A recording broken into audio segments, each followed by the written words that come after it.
Insan Cipta Fakultas Pertanian Universitas Jambi. Perkenalkan saya Kofifa Aulanurahma sebagai host kita pada podcast kali ini.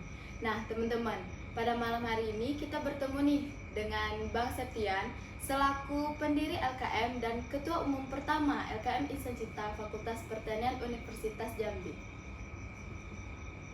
Hai kawan-kawan, adik-adik LKM Insan Cipta yang saat ini mungkin nanti mau bergabung dengan LKM Insan Cipta. Saya Septian, boleh biasa dipanggil Bang Septian atau kalian boleh juga manggilnya Septian aja asal umurnya di atas 30. Oke, baiklah, ini terima kasih nih sudah kedatangan Mbak Viva ya. Iya. Nah, kira-kira nih mau fokus dengan abang nih. Ini baru pertama kali nih di podcast nih sama anak LKM. Biasanya abang yang mempodcastkan anak LKM, ini sekarang anak LKM yang mempodcastkan abang. Oke, silakan Mbak Viva. Oke, makasih nih Bang Septian. Nah, sebelum kita lanjut nih ke latar belakang berdirinya LKM, kalau boleh tahu nih Bang, pada malam hari ini kegiatan Abang dan kesibukan Abang akhir-akhir ini tuh apa sih Bang?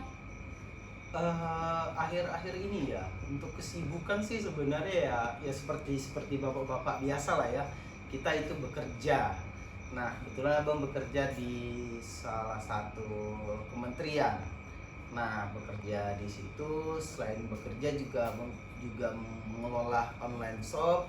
Nah, online shop abang juga ada, nanti bisa juga di-share tuh nanti di podcastnya. Online shop kita kebetulan masih star sellernya belum berubah di Shopee, masih star seller. Jadi ya selain bekerja, usaha, ya yang terakhir sebagai pengasuh anak sendiri tapi. Oke Bang, luar biasa sekali, begitu banyak ya Bang kesibukan Abang sehari-hari. Nah, kita masuk nih Bang, bagaimana sih Abang bisa terfikirkan atau apa sih yang memotivasi Abang sehingga bisa terbentuknya sebuah organisasi LKM ini Bang?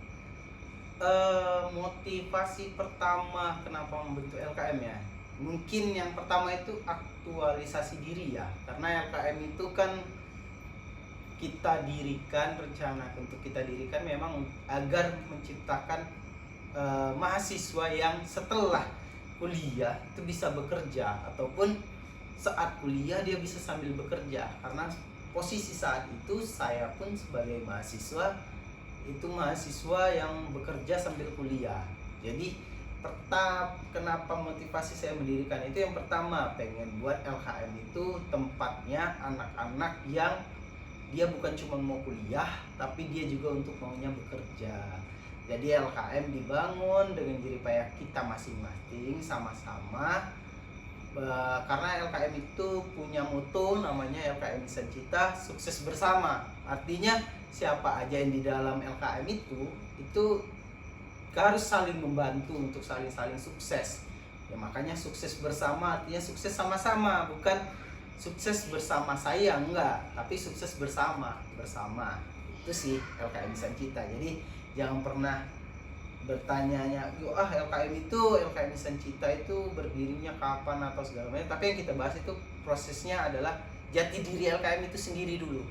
Jadi LKM itu, balik lagi saya ulangi, LKM itu adalah aktualisasi diri kalian. Jadi kalian mau jadi apa di LKM itu bebas, mau jadi pengusaha, pekerja, atau jadi dosen atau segala macam, itulah LKM. Oke Mbak Viva, silakan. Oke, luar biasa sekali Abang. Nah, dalam Abang membangun nih atau membentuk LKM, organisasi LKM ini, apa sih Bang kesulitan dan rintangan yang Abang lalui selama ini? Oke, pada saat membangun LKM ya, rintangan yang paling utama sih itu mencari anggota. Karena dalam membangun OK itu, organisasi kemahasiswaan itu harus benar-benar harus punya dulu ADART-nya. Nah, alhamdulillah saat itu dibantu oleh Bank Anggoro Kasih untuk pembuatan ADART-nya. Kemudian di situ ada lagi syaratnya lagi, yaitu harus memiliki mahasiswa yang ikut serta. Jadi saat itu abang datang masuk, kebetulan saat itu saya merupakan anak reguler mandiri ya. Jadi saya itu lebih fokus ke anak-anak reguler mandiri saat itu. Jadi mengajak adik-adik tingkat saya irregular mandiri untuk ikut bergabung di dalam LKM Sencita. Nah, dan ditambah oleh beberapa teman saya. Ada Bang Mario, ada Bang Basit, ada Bang Dadan, ada Kak Yuli. Nah, itu kita ajak bareng-bareng untuk mendirikan LKM. Jadi setelah mendapatkan anggota, yang paling sulitnya lagi itu ada satu, pendanaan. Nah, itu hal yang paling sulit. Jadi semua dana-dana itu saat itu menggunakan pribadi saya sendiri. Kemudian juga ketika LKM sudah musrah yang pertama, pemilihan ketua pertama, dan itu adalah saya, hal yang paling pertama saya kejar itu adalah unit usaha LKM. Saat itu saya punya usaha membuat kreasi kaca datar yang disusun. Nah, itu karena prinsip LKM saat berdiri itu adalah usaha tanpa modal. Jadi modalnya itu hanya kerja keras kita tanpa biaya yang banyak. Semakin kecil modal, semakin besar untungnya. Nah, itu sih. Jadi kesulitan yang paling susah sih memang saat saya dulu ya, itu anggota sama keuangan. Karena dua hal itu yang memang harus dipikirkan matang-matang. Karena kalau apa yang harus kita, LKM itu sebagai wadah yang harus memberikan sesuatu ke anggotanya saat pertama di awal.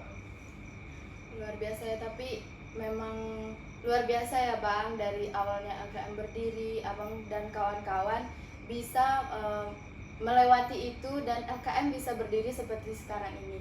Nah Bang, untuk kedepannya nih, apa sih yang Abang harapkan untuk LKM agar bisa lebih maju lagi, lebih dikenal oleh orang banyak lagi?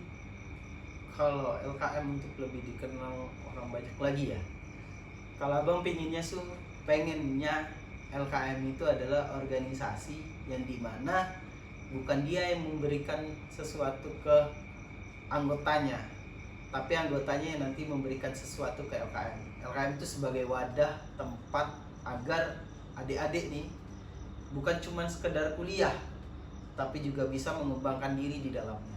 Jadi kedepannya Abang pengen LKM itu melaksanakan beberapa kegiatan yang bersifat kompetensi.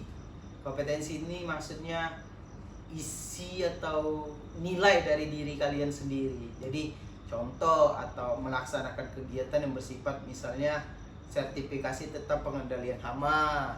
Betul, kita pertanian kan? Memang banyak sih lulusan pertanian lari ke tempat lain, tapi kita pertaniannya dulu nih.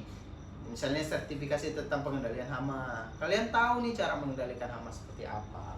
Kemudian tentang pembuatan pertanian modern sekarang ini.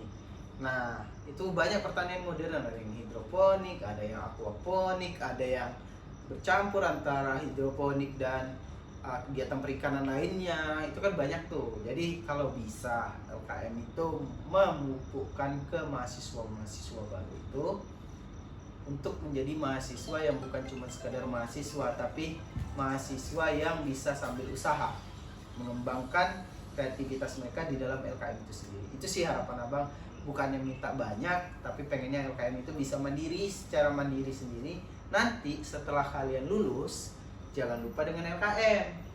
Karena ya bukan apa, sebuah organisasi itu akan besar tuh dari anggotanya sendiri. Ketika anggotanya peduli dengan organisasi, maka organisasi itu akan mampu membuat yang lain-lainnya. Mungkin di saat ini rombongan Kak Viva dengan ketua umum yang sekarang nanti bisa jauh lebih banyak lagi membangun. Saat ini mungkin membuat podcast. Malah tahu guys, LKM punya TikTok yang lebih besar atau punya usaha sendiri. Kalau bisa itu organisasi LKM itu punya usaha yang bisa dikerjakan oleh anggota-anggotanya. Sebuah perusahaan aja bisa dikerjakan oleh tenaga kerjanya atau orang-orang yang dibayarnya. Kalau bisa LKM seperti itu, malah LKM bisa menggaji anggotanya. Nah, itulah yang kita dulu pernah laksanakan di zaman Abang. Apa yang kita jual kemarin, kita hasilkan, kumpulkan uangnya, itu kita sama-sama kita bagi-bagi bersama. Akhirnya mendapatkan pendapatan pribadi sendiri. Itu sih yang pengen saya. Kalau LKM bisa mendapatkan seperti itu, wah, the best tuh. LKM bisa jauh lebih bagus kalau kayak gitu, bisa menggaji anggotanya. Mahasiswa loh yang digaji sama organisasi, bukan organisasi yang digaji oleh mahasiswa gitu.